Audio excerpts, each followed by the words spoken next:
What's up, Facebook Live? Welcome. As you're tuning in, I would love to know, number one, where you're tuning in from. Number two, I'd love to know if three things you're grateful for out there in Facebook world. Apparently, I have a light side and a dark side due to today's lighting. Anyways, hope you're having an amazing day. I wanted to jump on really quickly and chat about a concept of emotional intelligence. Again, as you are tuning in, love to know, number one, where you're tuning in from. Number two, I'd love to know three things you're grateful for. Put it right over there in the comment section. Maybe down below. I'm not sure where it's at. Welcome. What is up? Good to see you all. Just to give you some awesome facts about why emotional intelligence is important. I was sent an email from David. What's up, buddy? From actually Mr. David, who just logged in. And it had some really interesting information about emotional intelligence that I'm going to share with you. Let's see. 1996, a study of global food and beverage company. This group found that when a senior manager had a critical mass of emotional intelligence capabilities, their divisions outperformed yearly earnings by 20%. Meanwhile, division leaders without the critical mass of emotional intelligence underperformed by almost the same 20%. And they found that this held true in most U.S. divisions, as in Asia and Europe as well. Also, when they compared star performers with average ones in senior leadership positions, nearly 90% of the difference in their profiles was attributed to emotional intelligence factors rather than cognitive abilities. That was done by Harvard Business Review. So what's fascinating is what they're figuring out is people who are in a leadership position who have high emotional intelligence tend to outperform people in a leadership position that have lower emotional intelligence. So I like the fact that we talk about all the tips that I'm going to share with you real quick. There's a few tips of how to increase your emotional intelligence. But what was interesting is the concept of people who have high emotional intelligence tend to produce better results with their organization, their team, their group than those without it. So this is why I'm a huge fan of getting managers and people in leadership positions to join our Performance Coach University program, is because we teach all the types of tools that help people have higher emotional intelligence, so that if you're owning a company, running a company, leading a team, managing a team, you have better emotional intelligence skills to lead and understand and communicate with them. So we're going to go over, let's see, 1, 2, 3, 4, 5 different tips they gave in this email. I thought very useful. But before that, as you're tuning in, I'd love to know, number one, where you're tuning in from. Number two, I'd love to know three things you're grateful for, right over there in the comment section, wherever it is on your page. David from Los Angeles, who sent me this email. Thank you, sir. Good to see you. Let's see. Bria from Detroit. Welcome. My wife's from just outside of Detroit. Stephanie, nice to see you. Huckin, nice to see you. Mr. Atif, what's up, buddy? From Charlotte, North Carolina. Good to see you. Jacob, Toledo, Ohio. What's up, buddy? Oh, OSP. Very cool. Hopefully more people from the team tune in. Love to come back and see you guys. I actually have some brand new content on high performance I'd love to share with you guys. Whenever your next convention is coming up, make sure they ping me. We'd be happy to come out. We've got some really great stuff for high performance. Steve, nice to see you. Stuart from Fort Lee, Virginia. Good. Welcome, sir. Jacob, EQ is more important than IQ. Absolutely is, sir. Amazing Leetai, what's up? Mr. Atif, health, happiness, and Jairek. Thank you, sir. Paul from London, what's up, buddy? Anita, hello. Nice to see you. Jacob, grateful for your son who turns 3. Congratulations. Happy birthday, little one. My opportunities in life from Sweden. What's up, buddy? So thank you for tuning in. I see the number popping up. Now, if you believe someone in your community needs to increase their emotional intelligence, they could use some tips, click the share button, and so we can share this with them as we're going to talk about this. But to get started, just to reiterate for those of you who just joined us, what they figured out was, Steve, what's up, buddy, from Tampa? What they figured out was leaders, people in leadership positions who have higher emotional intelligence tend to produce better results with their team and organization than people with less emotional intelligence. Now, where is this important? I would say it's important for parents, because I'm guessing Parents with higher emotional intelligence tend to better lead, manage, understand, and communicate with their kids better than parents without the high emotional intelligence. People who are teachers, people who are leaders, people who are coaches, people who are managers, or anyone in that position where you're working and interacting with other humans, which is most people, but specifically in leadership positions. Now, the very first thing that they say that can help increase your emotional intelligence is something called self-awareness. And so self-awareness is, let me see, they give a description in here, which is really useful. Let me pull it up. Let's see. So self-awareness means having a deep understanding of one's emotions, strengths, weaknesses, needs, and drives. People with strong self-awareness are neither overly critical or unrealistically hopeful. Rather, they are honest with themselves about and with others. And people who have high degree of self-awareness recognize how their feelings affect them, other people, and their job performance. So, big question. If you were to give yourself a rating, Rhea, nice to see you. Helen, good day from Australia. Sandy, welcome. Let's see. If you were giving yourself a 0 to 10 rating, 0 meaning your self-awareness is lacking, 10 meaning you're very self-aware. You know where you're strong, you know where you're weak. You know what you're good at, you know what you're not good at. You know, let's see, you know what you need, you know what drives you. 0 meaning you're not quite sure. So 0 to 10, how self-aware are you in your life, in your business, in what you do? Meaning you're very aware of self. You know yourself. You know what you need. You know what you want. You know what you desire. You know how good you are at certain things. You know how talented you are. You know what your weaknesses are. You know what you're not good at. Let's see. David says a 5. Chris says a 5. Mark from Montreal, welcome. Bria says an 8. Okay. So where is your current level of self-awareness? Now, this is kind of funny because you're rating yourself on how aware you are of where you're at. Let's see. Paul, many years of hard work and leadership got me to a 7. Good work, sir. So where are you? Where is your current level of self-awareness? How aware you are of what you need, what you're good at, what your strengths are, what your weaknesses are. Let's see. 7 from Ray, Mr. Atifa, 9, Vio, a 7. Very interesting. Now, here's what's fascinating. How could you improve at self-awareness? Now, one thing, Sonia is a 7. One thing that would help with self-awareness, so one thing that's very useful is this little character. Let me see if I can turn and show it to you. Nope, wrong way. Bink, right there. No, not the monkey. That guy, Muse. So meditation helps increase self-awareness, becoming aware of self. So if you're interested in increasing your self-awareness, one great tool we love to use, let me type it in here real quick, www.highperformancemuse.com. Boom. So that's something we use to increase self-awareness. Let's see. Anita is an 8. Hawkins is 6. Mary's working to do better. Good work. Helen's a 7. Paul, great stuff. Maybe I should rate myself higher because I'm aware of how much I lack. Fair enough. So let's see. So how do you increase self-awareness? You don't always see yourself accurately. So one thing that's helpful with self-awareness is sometimes asking a friend or asking a spouse. Let me read this little paragraph. They have a little paragraph here that talks about how to increase self-awareness, and I'll tell you a couple tips I know. Let's see. So how do you increase self-awareness? Get feedback, they say. You don't always see yourself accurately, and this friend or that friend doesn't always see you accurately either. But surely, 5 or 10 pals, you're going to see some very accurate trends. Here's what they found. Other people generally see us more objectively than we see ourselves. Psychologist Timothy Smith and his colleagues powerfully demonstrated this in a study with 300 married couples in which both partners were being tested for heart disease.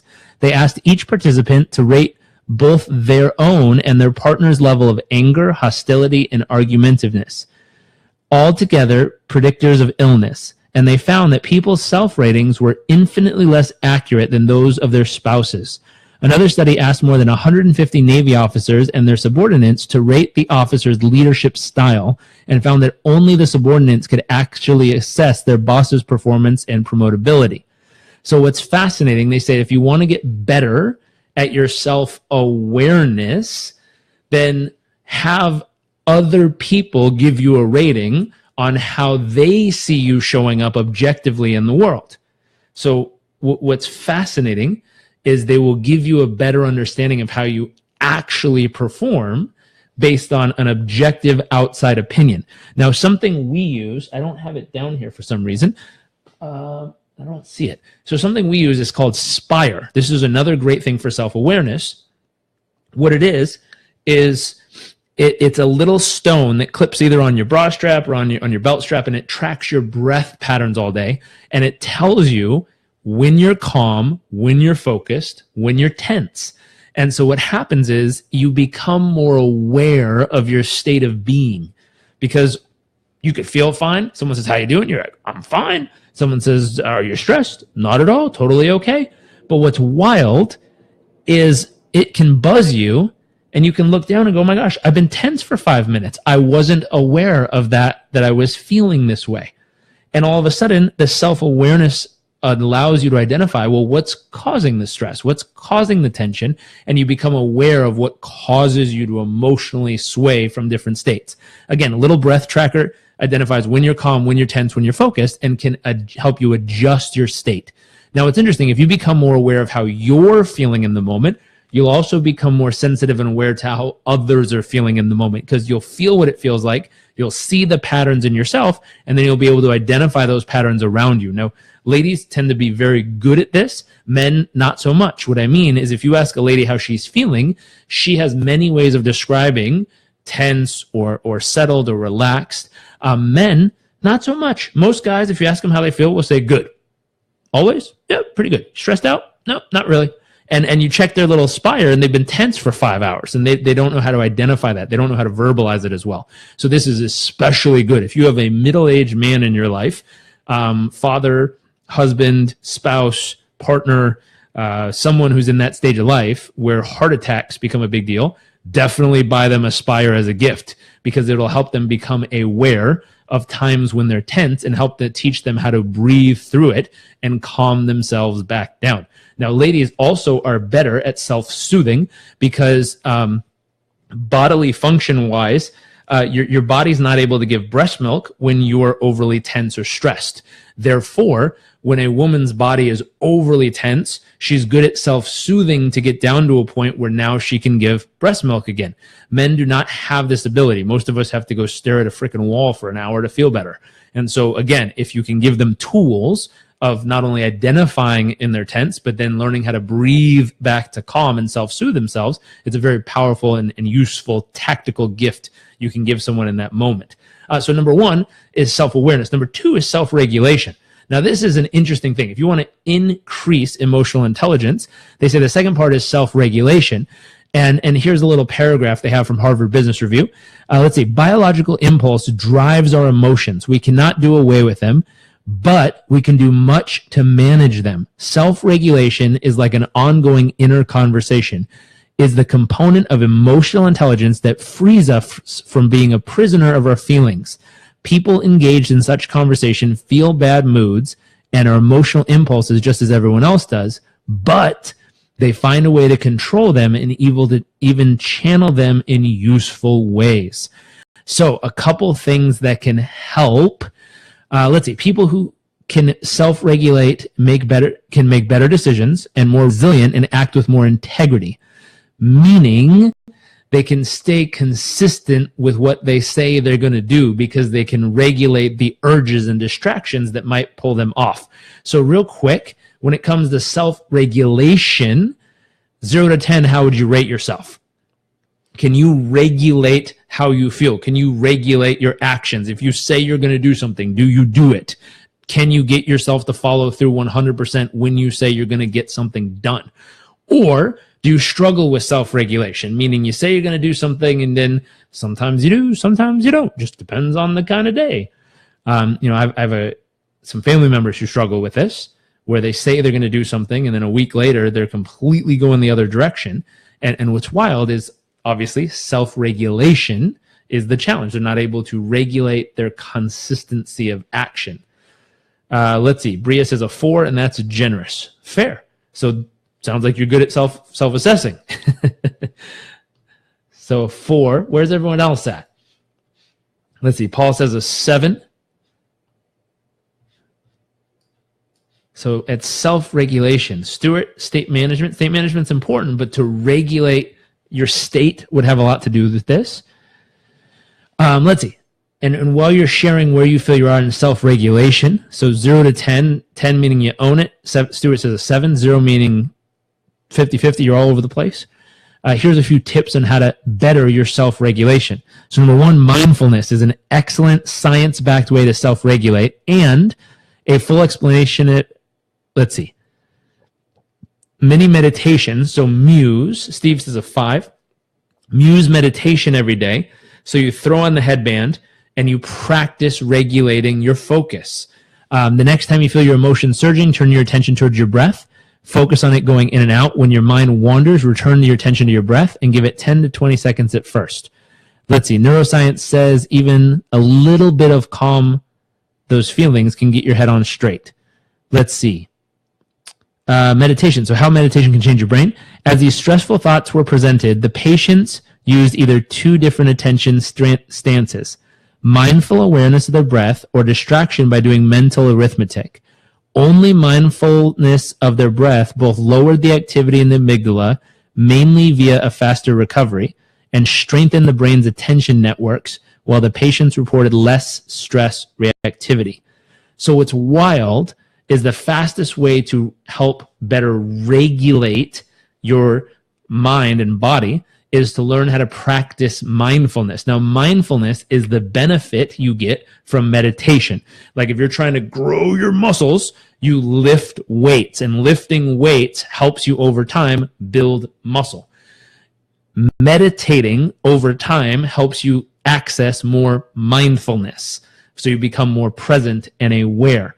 And so what's wild, again, we go back to Muse. We're huge fans of Muse because we use it.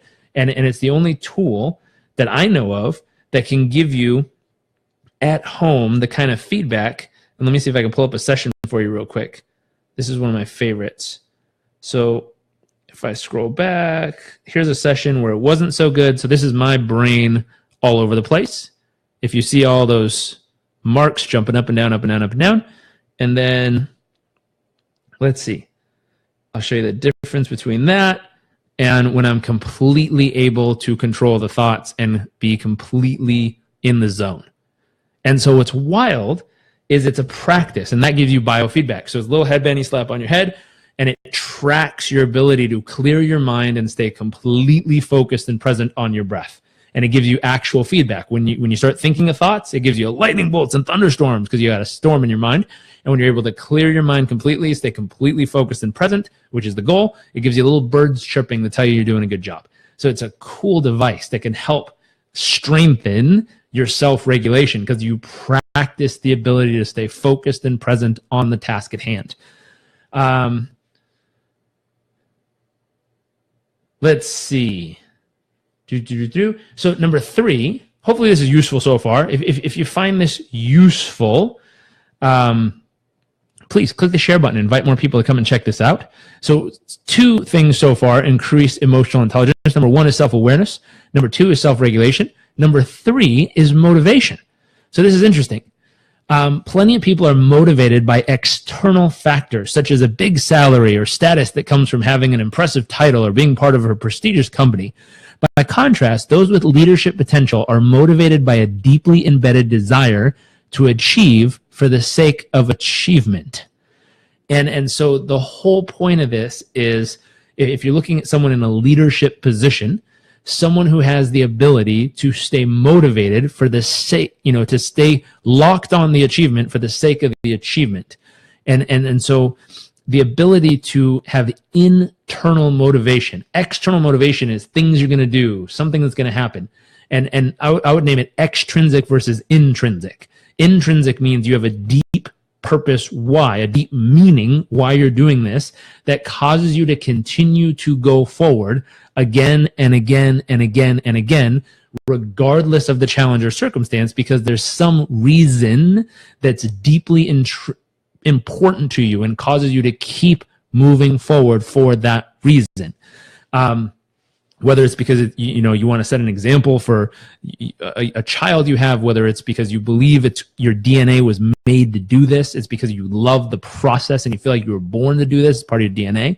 Whatever it is, there's an intrinsic reason that's causing you to keep going when everyone else quits. Versus an extrinsic factor is proving someone wrong, showing someone who you are, trying to earn an external paycheck or get to a certain level. Because once you get there, the motivation, the inspiration fades away instantly. So one thing they say that you can do, so real quick, how good are you at keeping yourself engaged, inspired, and motivated to continue to go forward when everyone else seems to drop out, give up, and quit? Are you someone who's intrinsically motivated? If so, what inspires you? Why are you doing what you're doing? What is causing you to continue to keep going when everyone else quits? What's the internal reason that causes you to keep going? A great example where this is tested, there's a group called Seal Fit run by a gentleman named Mark Devine. He talks about this. He does a 50-hour physical training course with people. It's the closest thing you can get to a Navy SEAL Hell Week or boot camp as a civilian. And what they do is they help you find an intrinsic reason to keep going when everyone else quits and gives up. And so they help show you that when you think you're at 100% capacity and your body is out of juice, that you're only at like 40 to 60% of what you're really capable of. And they help you find a deeper reason why you need to keep going, whether it's for your family, someone you love, because you believe it's your mission and purpose in life to do so. They help you find something deep and meaningful to drive yourself forward when every square ounce and molecule of your body wants to give up and quit. And when you can find that reason, the intrinsic reason why, it causes you to ignite with energy and continue to make progress when everyone else gives up. So going back to this email, let's see. This pattern is what we call the progress principle. All of the positive events that influence their inner work life, the single most powerful is progress in meaningful work. So let's see. Paul says a job with purpose is in line with values. Helps. Absolutely. That's what they're saying. All of the negative events, the single most powerful opposite is progress. And so what's wild is the big thing they say, if you want to stay motivated, hunt for progress. Look for anything in your life that you can find an area of life you're making progress in, whether it's in your health, whether it's in your emotions, whether it's in your relationship. Find one area of life and drive forward. Find a way to make progress. Get 2 steps further than you've ever been. Lift 1 more time than you've ever done. Meditate 1 more minute than you've ever done. Give 1 more kind compliment to someone. But find a way to make progress in something that's important to you, and it builds your motivation to keep going. Let's see. Next one is empathy. And empathy, they Harvard Business Review defines as the ability to understand the emotional makeup of other people. It's skill in treating people according to their emotional reactions. So let's see. Those with sympathetic feelings become too strong, may themselves suffer. In the helping profession, this can lead to compassion fatigue. In executives, it can create distracting feelings of anxiety about people and circumstances that are beyond anyone's control. But those who protect themselves by defending their feelings may lose touch with empathy. So what's interesting is they say there's a solution. The solution actually distinguishes different types of empathy, which I'll go through in a second. But real quick, where's your empathy level?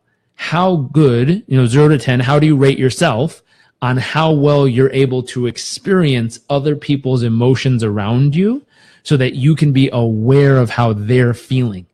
I think one of my favorite stories about this, it was really funny. My dad was giving an example at an event one time, and he was talking about my stepmom, popped out of the closet wearing an outfit and said, "What do you like, the blue shoes or the yellow shoes?" And he said, what most guys do that royally screw this up is they listen to what the actual question was. What do I like? And they answer it. I like the yellow ones. And then what happens is 10 seconds later, she comes out wearing the blue ones and goes, okay, let's go. And then the guy goes, oh, why would you even ask me if you aren't going to listen to what I say? And all that was wrong was he wasn't paying attention to the real question. The real question wasn't, what do you like? The real question was, based on how I feel, which shoes best represent the emotions I'm trying to express, which is empathy. How well can you feel what that person is feeling, and how well can you translate that into which of these two pairs of shoes in this example best represent the expression of that emotion? So if you're in a long-term relationship, that is a very small insight that will save you a lot of headache down the road. But in this email, they break it down into 3 types of empathy. Emotional empathy. You feel awful, so I feel awful too, where you're matching and mirroring emotions. Number 2 is cognitive empathy. I understand you're feeling awful. That must suck, meaning you understand the other person. And number 3 is compassion. You feel awful. I feel for you. How can I help? And so they talk about all 3 have their place, but compassion is the key that really, truly helps make the progress when it comes to leadership. I'm trying to read if there's another point in here. So I think that was it. So let me pull this over here. So the 4 areas of how you can become better is number 1, self-awareness. Number 2, self-regulation. Number 3, motivation, having that intrinsic reason why. Number 4, empathy. So the combination of those. And then number 5 is social skills, just practicing communication skills of better communicating with others. Simple tool we use is just as simple as, when you hear something, repeat it back to the person and ask for clarification. Especially if you get upset with someone or in a fight, they say, you did X, Y, and Z. If I'm hearing you correctly, you said that I did X, Y, and Z. How does that make you feel? You're letting them know you're hearing them, and then you're asking for a next step. And so little tiny patterns of language and communication make such a difference in as far as social skills. So those are the 5 things: self-awareness, self-regulation, motivation, empathy, and social skills. Really great stuff. Let's see, Paul. Love Carl Rogers' original principle of advanced empathy and unconditional positive regard. Amazing skills at the core of great relationships at work. Absolutely. The unconditional positive regard is huge when it comes to relationships.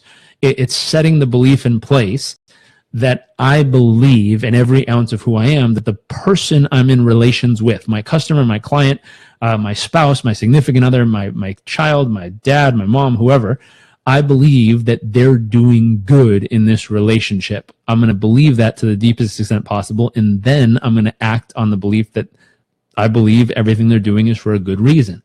It allows you to see them in a good light versus believing what they're doing is evil and manipulative, and you act very differently to them. Anyways, if you found this stuff useful, please click the share button. I always like reaching more people with these kind of messages. I'm going to jump off because I have another Facebook Live to join a good friend on his channel. I think I have like 5 minutes, though. If you have any questions, I'd be happy to answer them for you on the topic of emotional intelligence.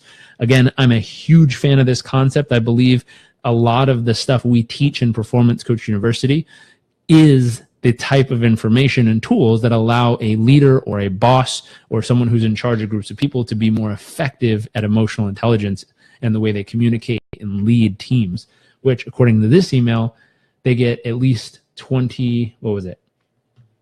They were able to outperform their yearly earnings goals by at least 20% when they're better emotionally intelligent. So I love the fact that we teach this kind of stuff, and it's good to see that the research studies are showing that the emotional intelligence does make the difference. I don't see any questions. Paul, good to see you. Many thanks. You're very welcome. So hopefully you guys have an amazing morning, day, afternoon, evening. Actually, we'll do something fun. If you click the share button, I'm going to comb through, and in the next 24 hours, we will give away, I'll let you choose. I have 3 different books right now I can give away that I have here. Ray, how much time do you invest in meditating? Great question. I meditate anywhere between 10 to 30 minutes a day. 10 minutes on a really busy day when I don't have time. I've always got 10 minutes.